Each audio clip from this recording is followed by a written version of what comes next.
Tell me about your doctoral thesis, please. Uh, my doctoral thesis is a book. I've recently gotten it published. The book uses temperament to identify things in our lives.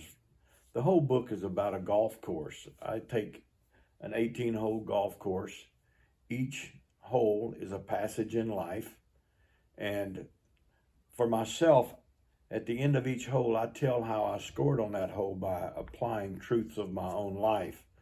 Now that I'm older and I understand temperament, in the back of my book, I take temperament and apply it to my life to show how, had these things been known when I was a kid, that the outcome would have been totally different.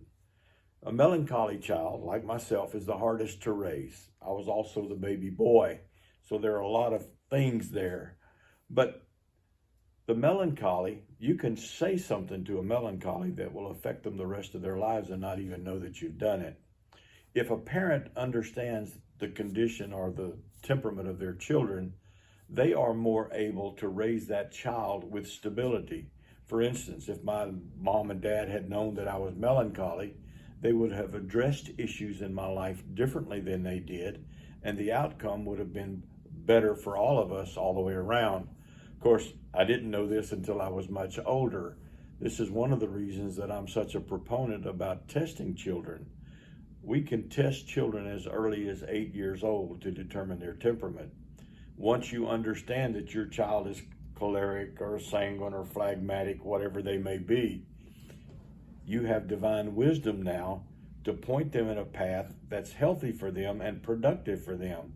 It also brings out their gifting. For instance, if you're a melancholy, you're a researcher, you're someone you have intellectual abilities, and that ability causes you to study more than others. And if you know that about your child, then you can help make that happen. Another thing about the melancholy is we regenerate by being still. If I get stressed out in the course of a day, I come use this fine chair, I take about a 30-minute nap and I'm regenerated. If you know this about a melancholy child, when they come home from school, rather than make them go straight to their homework, you might say, okay, you have 45 minutes, do what you want to do, go to your room, take a nap, go play with the dog, whatever regenerates you, and when you're done, we'll do your homework. Well, this is great for the melancholy because it gives them a chance to re-energize. But if you don't know that about your child and you push them in that area, you begin to build up resentment and bitterness and hate. And when that child gets old enough to rebel, you go, what have I done to this child to make them this way? It wasn't so much what you have done, it's what you didn't do. And understanding your children's temperament is a leg up for the parent. So, Anderson, you're saying you cannot raise every child the same? Oh my God, no, because thank you, that's a good question. Lord, the oldest child has problems, the youngest child has problems, the middle child has problems. Temperament comes in, and if you don't understand temperament, there are other problems. There are over 4,000 blends of temperament. So we're talking about a minimum of 4,000 different people in the same room if you have 4,000 people. That alone indicates that no one is the same. The only thing that we have in common is we have a soul. I have another question. So you're saying first child versus last child. What about gender? Is that also a factor? Another How many combinations are we talking about here, Anderson? We're talking about a whole lot of stuff. This is true. We go back to what I mentioned earlier about Mars and Venus. The difference between the sexes is already phenomenal. And the difference in application of temperament during the sexes is also phenomenal. A woman melancholy may not respond like a male melancholy because she may be hormonally driven to think a certain way, where a melancholy is usually driven by stability in their own mind from being sure of themselves and what they do. It doesn't mean that the female melancholy doesn't have those traits. It just means it's affected by different things. So what would you say to a father who might at some point question how they've raised their children and wonder why they all rebel in their minds or don't don't necessarily turn out the way they had thought they would. When as they're internalizing that, what would you say to a father? This is really big.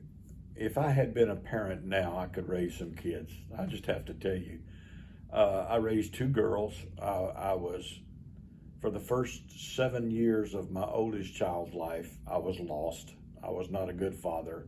I was an alcoholic. I was absent. I was abusive. When I got saved, the second child had come along. The second child was exposed to a godly man. And the difference between my 2 children are night and day. However, one of them is sanguine, the other of them is supine.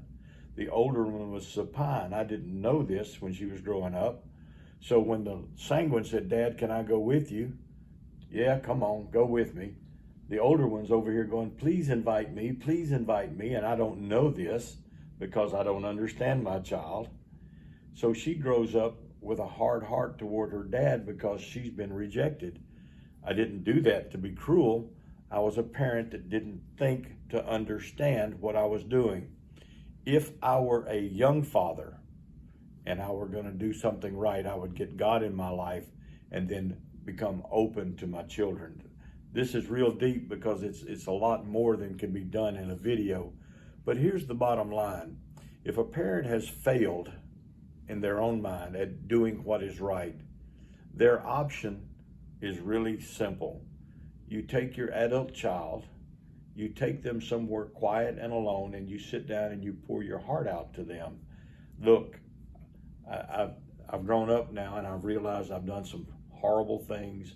I wasn't a good dad. I didn't create the father-daughter relationship so that you would have what you need. I didn't lead my son in manly and godly ways because I wasn't there. For that, I want to apologize. Please forgive me. And that alone will break a lot of bondage from both parties. But the end game here is to open up a dialogue of truth between you and your offspring, because all we all want is to be loved. And if we give that love, even late in life, to our offspring, we can eliminate some things in life that have caused us to be separated. It'll draw us back together in the spirit.